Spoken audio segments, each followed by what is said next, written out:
Hey, how's it going, YouTube? My name is Aikable, back with another Thursday gaming video every single week, just as promised. If you're new here, consider subscribing because we do videos like this all the time. So let's just jump right into it. We're gonna go ahead and look at the settings that I have here in Fortnite. Okay guys, so since the new update has rolled out, there are new settings, so I'm gonna throw this clip into the video to have updated settings for you guys. So let's just jump into it. It's a little early in the morning, heading to work pretty soon, so let's just do it.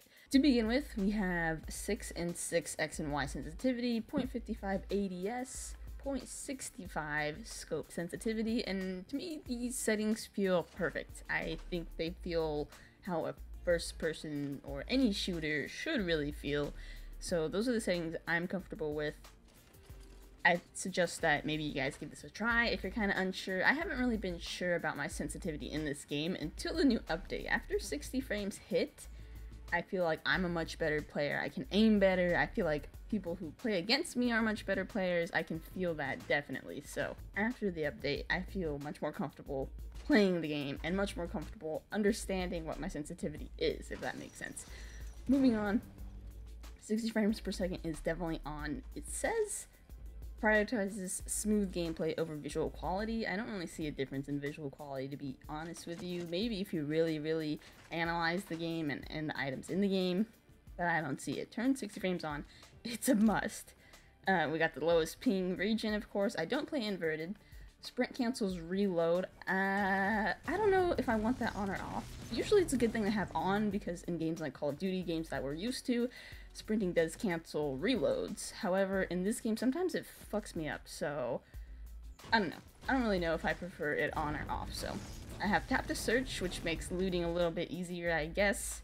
Toggle targeting I have off. That is pretty much, instead of holding down the triggered ADS, it will just be a tap, and it'll lock in ADS until you tap it again. It's annoying to me. I don't play with that. Auto equip better items. I don't really know what the setting is. I haven't really done too much research. I think it's just when you walk over things and it automatically picks up ammo and traps and stuff like that. Vibration is turned off. Aim assist is turned on, of course. Reset building choice I have on, because what that means is exactly what it sounds. When you pull up your building, the first item that's there is a wall. So say you tab over to the stairs, and then you switch back to your weapons, and then you pull out your blueprints again.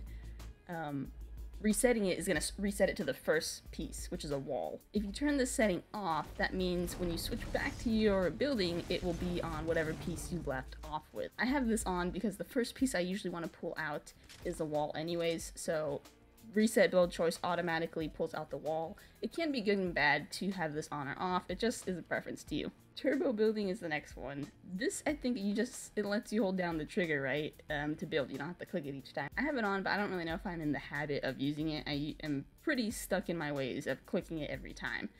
Auto change materials is definitely on. Some people don't like it when the game does things for them. I personally don't care. It's annoying to me to have to switch materials when I run out of wood. It kind of takes a second to register what it is that's stopping you from building first, and then you realize it's your material, and then you gotta go ahead and hit the button that gives input to the game. So it's just a mess. It's a lot quicker to have it on already. Spec count, who cares? It's on, I guess. Auto run, I have auto run on, but I never really use it. And streamer mode is another thing I really haven't done too much research on. From my experience when I was streaming, I just turned it on and it kind of hid everyone's name. I haven't done too much research on it. If you guys know a little bit better than I, go ahead and explain to the comments below. I'm a noob. So I guess it kind of helps stream sniping. I don't really know. It has to do more than just change player names to player 1, 2, 3, right? That doesn't make sense to me. But so those are my settings for the in-game options. There is something I quickly wanted to touch on as well. It's important in Fortnite, especially on console when you play on Combat Pro, to have your weapons in a specific order, and the order that I normally play on is shown here on the screen. So in the first slot, I will always have my assault rifle. Of course, it matters on what you can and cannot loot, but this is what I what I tend to go with every single game. First slot, I have my assault rifle. Next to that, I'll usually have a sniper is ideal.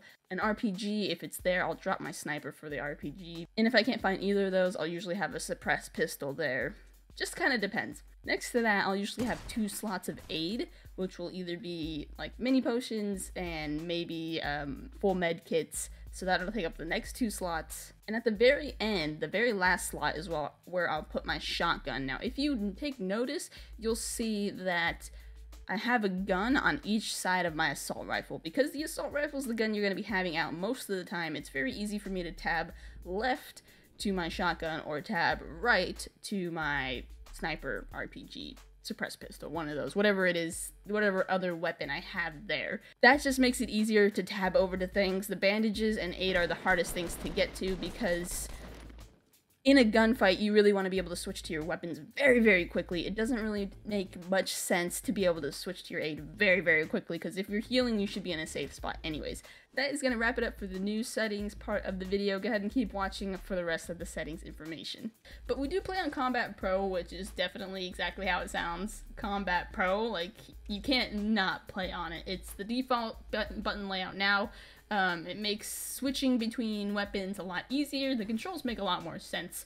They're not as random as the default or the previous default button layout. I had to make the switch from the other one to Combat Pro. Took a few matches to get used to, but definitely worth it in the end. I would never ever go back to the other one. Just doesn't make any sense. And quickly, if you guys are looking to improve your aim, I'll link another video on the screen there so you guys can check that out as well. Next, I want to move on to the controller that I play with. I play with the Xbox One Elite controller. This is a couple years old and it's still 100% fully functioning. Now, why this controller is so important is for many reasons. You guys probably know the basics of the Elite controller, but for starters, it has trigger stops, which means I don't have to pull the trigger all the way down. So when I really want to spam that sucker, it's a lot quicker than if I had to pull it all the way down. That is a feature you can turn on and off, excuse me, with these green things. I also play with the 4 paddles. Let me go ahead and open up my settings here. As I was saying, I play with the 4 paddles that are mapped to A, B, X, and Y. You can see it there on your screen which ones are which. We have the small A, this one is X, B, and then Y. And this is helpful for every single game you play, but for Fortnite, it helps me, you know, reload, it helps me pull out my building and aim at the same time, it helps me jump and aim at the same time, and then I can quickly pull out my pickaxe. Fortnite isn't the biggest game you benefit from the paddles, but it definitely helps, definitely nonetheless. There's no reason not to play with the 4 paddles. So if you guys have an Elite, I recommend getting used to it. If you're not used to paddles, then I would say start out with 1. These guys come off. So I would say just start out with the A paddle there.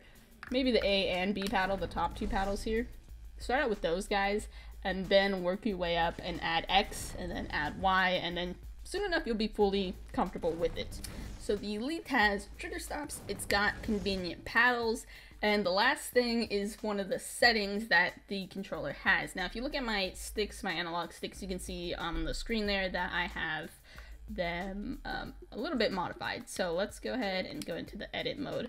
And I have it set to instant, which basically, when you have it on the default dead zone, it kind of delays a little bit. Like, you kind of have to push the stick further out before the game realizes that your stick is moving. So when you move it to instant, it is exactly how it sounds. It instantly recognizes when the game, or when the stick has been slightly moved. So that's really helpful. I hate when I'm moving my stick and the game doesn't register it right away. It's a very small setting that most of you guys probably don't even pay attention to, and I mean, to most players it probably doesn't even matter, but having access to these settings, I definitely utilize them. And then we can turn down the LED sensitivity because, man, these LEDs are bright as shit, so I turned those down. 100% helps with Fortnite. Alrighty guys, that's gonna wrap up the video for me. Again, if you want to find the right sensitivity for you guys, I have a video conducting the 360 test. I'll link that at the end of the video, somewhere in the description, whatever. It's gonna be somewhere for you guys to watch. So I hope you guys enjoyed this video. If you have any questions, leave it in the comment section below, because I learned a lot from you guys learn a lot from you guys, and I think it's just a good thing. So if you have any input, go ahead and leave it in the comment section below. Follow me on Twitter, we have some good conversations and a little bit of background information about the channel on there. I will catch you guys in the next new video on Thursday. My name is Aikable. Peace.